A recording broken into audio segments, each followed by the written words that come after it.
нашей коллекции есть различные украшения: шейные, кольца, браслеты, серьги, украшения для пояса.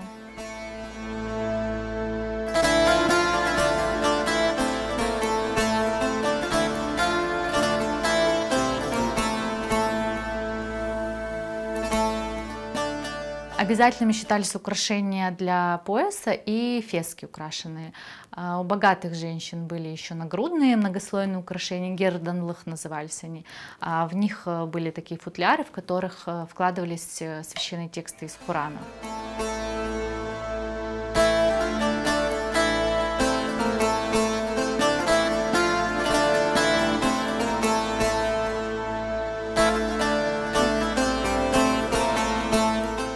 Крымские ювелиры любили из камней использовать бирюзу, яшму, янтарь, кораллы, жемчуг, алмазы. В нашей коллекции есть яшмовые пуговицы.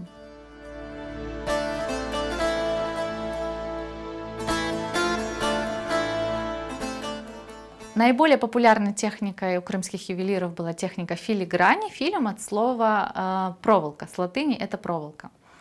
Основная ценность филигранных изделий в том, что это нежность и частичка души, которую вкладывает мастер в каждое свое изделие. Истинная филигрань выполнена только вручную. Завиток к завитку мастер укладывает узор в изделие. Это очень кропотливая и долгая работа, где мастер создает шедевр, где красота, легкость и прочность собираются в одно единое целое. В нашей коллекции хранятся серьги, хушахлар, брошка в технике филигрань, которым больше 100 лет.